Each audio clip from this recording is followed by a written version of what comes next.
मैं doctor Anita Kawadia, associate professor history, government Meera girls college Udaipur.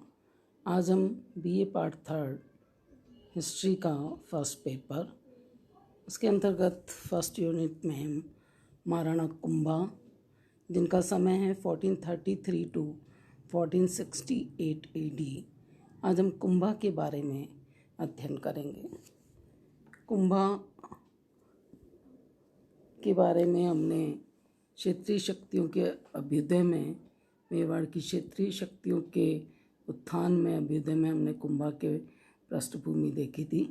उसी पृष्ठभूमि के तहत हम उसका आगे वर्णन कर रहे हैं। कुंभा का राज्यारोहण, जैसा कि हमें पता है, मोकल की हत्या के बाद उनके स्वामीभक्त सरदारों की सहायता से कुंभा मेवाड़ का राणा बन गया था, लेकिन उसके सामने अनेक कठिनाइयाँ उपस्थित थी। ये कठिनाइयाँ, इनको हम दो मोटे रूप से दो भागों में बांटेंगे। कुंभा की प्रारंभिक कठिनाइयाँ, जिनके अंतर्गत हम देखेंगे कि पहली कठिनाई थी अपने पिता के हत्यारों का बदला लेना, अपने पिता मोकल के हत्यारों को सजा देना। दूसरी थी अपने पिता के मामा रणमल के मेवाड़ में बढ़ते हुए प्रभाव को समाप्त करना, और इसीलिए तीसरी समस्या भी इसी से जुड़ी हुई थी, सिसोदिया राठौड़ संघर्ष। इन कठिनाइयों के बारे में आज हम चर्चा करेंगे। तो मोकल के समय में ही हम देखते हैं कि किसी तरह से उसकी मृत्यु के बाद जो आंतरिक कठिनाइयाँ थी, और कुंभा भी कम आयु का ही था, अल्पवयस्क था, उसको उत्तराधिकारी बनाया था। और जब वो उनके पिता की हत्या हो गई थी, तो उस समय कई पड़ोसी राजपूत शासकों ने भी मेवाड़ के सीमांत क्षेत्रों को हड़पना शुरू कर दिया था, और कई मेवाड़ के सरदारों ने तो राणा की प्रभुसत्ता से मुक्त होने का भी प्रयास कर दिया था, और उनको कर वगैरह भी नहीं देते थे। तो ये आंतरिक समस्याएं थी, जिसमें उसे अपने पिता के हत्यारों का बदला लेना था। उसके पिता के हत्यारे क्षेत्र सिंह की अवैध संतानें थीं, चाचा और मेरा, जो पिछले कई पीढ़ियों से इन्हें परेशान करते आ रहे थे, और अंततः हत्या करके उन्होंने इस तरह से कुंभा के लिए कठिनाइयाँ पैदा कर दी थी। तो कुंभा को इस गिरोह, जिसने उसके पिता की हत्या की थी, उस गिरोह के विरुद्ध कदम उठाना आवश्यक था, और इसके लिए उसने सबसे पहले जो पिता के हत्यारे थे उनको पकड़ा के, उनकी हत्या करा के, और उनको यहाँ से खदेड़ के उस प्रारंभिक कठिनाइयों से अपने आप को और मेवाड़ को सुदृढ़ किया था। कुंभा के पिता रणमल के मेवाड़ में बढ़ते हुए प्रभाव को समाप्त करना भी आवश्यक था, क्योंकि कुंभा की प्रारंभिक कठिनाइयों के समय में, उसके विजय अभियानों में, मेवाड़ को सुदृढ़ करने में उसके पिता के मामा रणमल का पूरा योगदान रहा था, और उसका फ़ायदा उठाकर वो धीरे धीरे मेवाड़ में अपना प्रभाव बढ़ाता ही जा रहा था। तो ऐसे समय में उसका जो प्रभाव बढ़ रहा था, वो एक तरह से कुंभा के लिए भी चुनौती था। और यहाँ के जो राठौड़ सरदार थे, सैनिक थे, यहाँ के जो सिसोदिया सैनिक थे, वो उस रणमल की राठौड़ सेना और रणमल से अप्रसन्न थे, राठौड़ों से अप्रसन्न थे। तो इसके लिए उन्होंने रणमल की हत्या की थी किसी तरह से, क्योंकि राघवदेव की मृत्यु, उसकी हत्या करवा दी थी रणमल ने।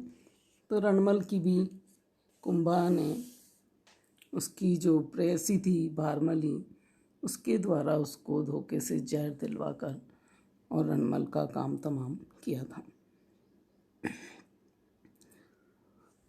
तो इस तरह से राठौड़ सिसोदिया का हमें अंत दिखाई देता है और उन प्रारंभिक कठिनाइयों से विजय कुंभा को मिली थी। कुंभा के समय के हमें कई शिलालेख मिले हैं। उससे ये पता लगता है कि लगभग कुंभा ने जो कुछ भी विजय अभियान किए थे, उन विजय अभियानों में से प्रमुख विजय अभियान था हाड़ौती विजय। तो अपने जीवन काल के लगभग 20 वर्ष तक, प्रारंभिक 20 वर्ष तक उन्होंने मेवाड़ के राज्य विस्तार के लिए व्यतीत किए और इन अभियानों के लिए हमें कई शिलालेखों से जानकारी मिलती है। कुंभलगढ़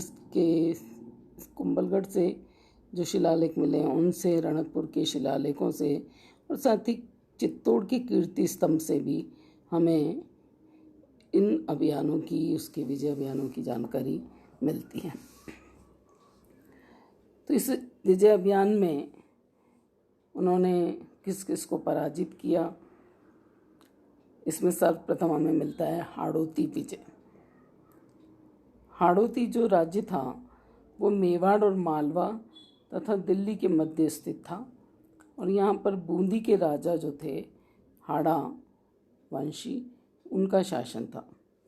कुंभा के समय में महाराणा बेरीशाल और भाण यहाँ के शासक थे और यहाँ के शासक मेवाड़ के कभी सामंत भी रहे थे। मुगल की मृत्यु के पश्चात ये सामंत स्वतंत्र हो गए थे और उन्होंने कर देना बंद कर दिया था। साथ ही मेवाड़ के पूर्वी भाग मांडलगढ़ और जहाजपुर पर भी अधिकार कर लिया था। तो ये सारी चीज़ें थी, इसीलिए फिर हाड़ौती के विरुद्ध संघर्ष होना निश्चित था। तो कुंभा ने सेना भेजकर मांडलगढ़ और जहाजपुर पर अधिकार कर लिया और बूंदी के शासक को पुनः अपना करद सामंत बना लिया और उसको वापस राज्य दे दिया। दूसरी विजय उसने की थी गागरोन विजय। गागरोन ये मेवाड़ के दक्षिण पूर्व में था और राणा मोकल के समय में ही मालवा के सुल्तान ने बूंदी के राजा भाण की सहायता से 1343 ईस्वी में ये गागरोन का किला जीत लिया था। महाराणा कुंभा ने बड़ी सरलता से गागरोन के किले को जीत लिया और 6 वर्ष पश्चात मालवा के सुल्तान ने इस दुर्ग को फिर से जीता था। इसमें कुंभा को जो जीत शुरू में मिली थी वो भी मेवाड़ के लिए काफ़ी उपयोगी थी। तीसरी विजय आबू और सिरोही विजय है। यहाँ पर देवड़ा शासकों का अधिकार था। सिरोही में उस समय जो शासक था जिनका नाम मिलता है सहसमल, उसका शासन था और इन्होंने भी महाराणा मोकल के अंतिम दिनों में मेवाड़ की अव्यवस्था का लाभ उठाकर पिंडवारा क्षेत्र पर अधिकार कर लिया था और इसीलिए कुंभा ने फिर सिरोही पर आक्रमण किया 1437 ईस्वी में और उन्होंने सिरोही और इस पूर्वी भाग को मेवाड़ के अधिकृत कर लिया। चौथी विजय कुंभा की थी जिससे आंतरिक स्थिति को भी सुदृढ़ करना था, वो थी मंडोर और सोजत विजय। मंडोर और सोजत राव जोधा और चुंडा के मध्य अरवली के पास ये युद्ध हुआ था और इस युद्ध में जोधा परास्त हुआ था। मंडोर व सोजत पर चुंडा का अधिकार हो गया था और उसने अपने पुत्र कुंतल को इन दोनों क्षेत्रों का कार्यभार सौंपकर चित्तौड़ आ गया था। जोधा ने इन्हें प्राप्त करने के कई प्रयास करे परंतु उनको सफलता नहीं मिली। 15 वर्षों तक कुंभा का मंडोर पर अधिकार रहा था। फिर हंसाबाई के समझाने पर कुंभा ने मंडोर और सोजत बाद में जोधा को लौटा दिए थे और जोधा ने मेवाड़ से अच्छे संबंध बनाए रखने के लिए भी आगे वैवाहिक संबंध स्थापित किए थे। इसके अतिरिक्त डूंगरपुर विजय, डूंगरपुर ये पहले मोकल के समय में मेवाड़ राज्य में ही था और मोकल की दुर्बलता का लाभ उठाकर डूंगरपुर के रावल स्वतंत्र हो गए थे। इसीलिए फिर 1446 ईस्वी में राणा कुंभा ने इस प्रदेश पर आक्रमण किया और डूंगरपुर को मेवाड़ में मिला लिया। इन विजयों से प्रोत्साहित होकर कुंभा अन्य अभियानों में भी लगे रहे। उसमें पूर्वी राजस्थान की विजय भी महत्वपूर्ण है और इस तरफ के कई क्षेत्रों पर उन्होंने अधिकार किया था। पूर्वी राजस्थान में यदि हम देखें तो सवाई माधोपुर, टोंक, जयपुर, अलवर ये ऐसे प्रदेश थे जहाँ मुसलमानों का प्रभाव बढ़ता जा रहा था और रणथंभौर के दुर्ग को मालवा के सुल्तान महमूद खलजी को परास्त कर इन्होंने प्राप्त किया था। कुंभा ने फिर यहाँ पर भी अन्य नगरों को जीता। इनमें स्थानीय नगरों में उन्होंने टोंक, बीसलनगर आदि पर अपना अधिकार किया और इस तरह कुंभा ने एक व्यापक क्षेत्र पर अधिकार कर मेवाड़ साम्राज्य की नींव को सुदृढ़ किया।